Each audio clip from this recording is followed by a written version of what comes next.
তো hello everyone, আজকের ভিডিওটি সম্পূর্ণ মার্কেট রিলেটেড হবে। বর্তমানে মিড ক্যাপ এবং স্মল ক্যাপ যে হারে পড়ছে, তো অনেক ইনভেস্টার প্যানিক করছে এবং মার্কেট বাড়ছে অথচ মিড ক্যাপ স্মল ক্যাপ পড়ছে। তো আগামীকাল মার্কেট পড়েছে এবং স্মল ক্যাপ মিড ক্যাপ বেড়েছে। তো এটা কেন হচ্ছে আসুন এই ভিডিওতে দেখি।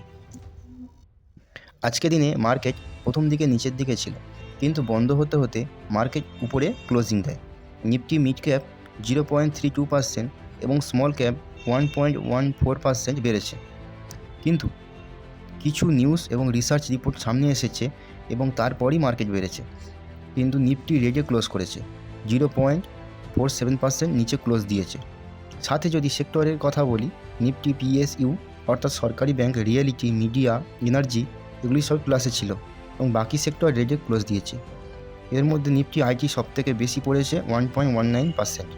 তো আজকের দিনে যে স্মল ক্যাপ এবং মিড ক্যাপ ইন্ডেক্স বেড়েছে তার পিছনে কারণ হলো এই আর্টিকেল। এখানে এক্সপার্ট বলছে নিফটি স্মল ক্যাপ 100 ইন্ডেক্সটি জাম্প করবে 25% নেক্সট ইয়ারে, অর্থাৎ 2026-এ Nifty small cap index 25% grow করতে পারে অ্যাকর্ডিং টু এক্সপার্ট। কেন উপরে যেতে পারে, এক্সপার্ট কি বলছে আসুন দেখি। আগের বছর যদি রিটার্ন দেখি, ব্যাক টু ব্যাক 2 বছর ম্যাসিভ রিটার্ন দিয়েছে স্মল ক্যাপ। এই জন্য স্মল ক্যাপে ভ্যালুয়েশন অনেক উপরে আছে। 2023-24-এ যদি রিটার্ন দেখেন 56%, 24% রিটার্ন দিয়েছে। সুতরাং 2 বছরে যে রিটার্ন দিয়েছে সেটা অনেক বেশি, এই জন্য ভ্যালুয়েশন বেড়ে গেছে। তার ফলে নতুন ইয়ারে অর্থাৎ 2025-এ আন্ডার পারফর্ম করছে। সুতরাং ডেটা যদি দেখি, 2020-21-এ রিটার্ন খুব ভালো বেড়েছে। 2020-তে 21.47% এবং 2021-এ 59.28%-এ রিটার্ন দিয়েছে।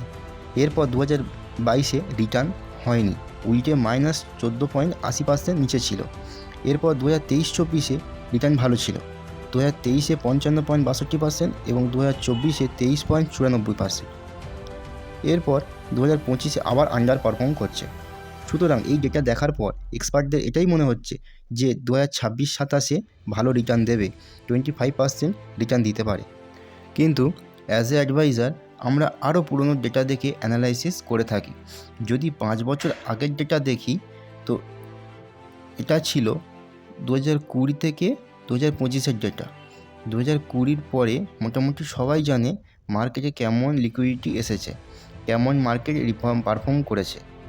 আমি মনে করি আগের ডেটা দেখা খুবই গুরুত্বপূর্ণ। তো 2010 থেকে 2019 পর্যন্ত ডেটা আপনার সামনে। 2010 126% রিটার্ন দিয়েছে। এরপর 2011-তে 61% ক্র্যাশ হয়েছে। এর পরের বছর 2012-তে 64.56% গ্রেন দিয়েছে। তারপর 2013-তে 3% আন্ডার পারফর্ম করছে। তো এখনও পর্যন্ত এটা দেখতে পাচ্ছি একটা বছর ভালো যাচ্ছে, একটা বছর খারাপ পারফর্ম করছে। এবার 2014-তে 63.54% গেন দিয়েছে এবং 2015-তে 4.91% নেগেটিভ রিটার্ন দিয়েছে। এরপর 2016-তে আন্ডার পারফর্ম, 2017-এও 58.25% গেন। এরপর 2018-তে 41.30% ক্র্যাশ হয়েছে। এরপর 2019-এ মাইনার গেন। তো এটা দেখানোর উদ্দেশ্য এটাই যে আগে যে ডেটা দেখে এক্সপার্টরা 25% গেন আশা করছে, সেটা তো আমরা ব্লাইন্ডভাবে ফলো করা উচিত না। এখন নিফটি সাপোর্ট অ্যান্ড রেসিস্ট্যান্টের জোনে আছে। তো এখন দেখা যাক নিফটি সাপোর্ট ব্রেক করে নাকি রেসিস্ট্যান্ট ব্রেক করে। তো আমার অ্যানালাইসিসের মতে নিফটি রেসিস্ট্যান্ট ব্রেক করে যদি আবার রেসিস্ট্যান্টকে সাপোর্ট হিসাবে রেসপেক্ট দেয়, তাহলে মার্কেট 28,000-এ আমি দেখতে পাচ্ছি। তো এটা সম্পূর্ণ আমার অ্যানালাইসিস। যে কোনো বাই সেল করার আগে নিজের রিসার্চ দেখুন, অথবা যদি আপনার কাছে কোনো অ্যাডভাইসার থাকে তার কাছে পরামর্শ নিন।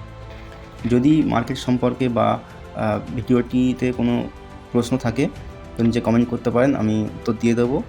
এবং যদি মিউচুয়াল ফান্ডে ইনভেস্টের জন্য যোগাযোগ করতে চান তো উপরে দেওয়া কন্ট্যাক্ট নাম্বারে যোগাযোগ করতে পারেন। ভিডিওটি এই পর্যন্ত দেখার জন্য অসংখ্য ধন্যবাদ।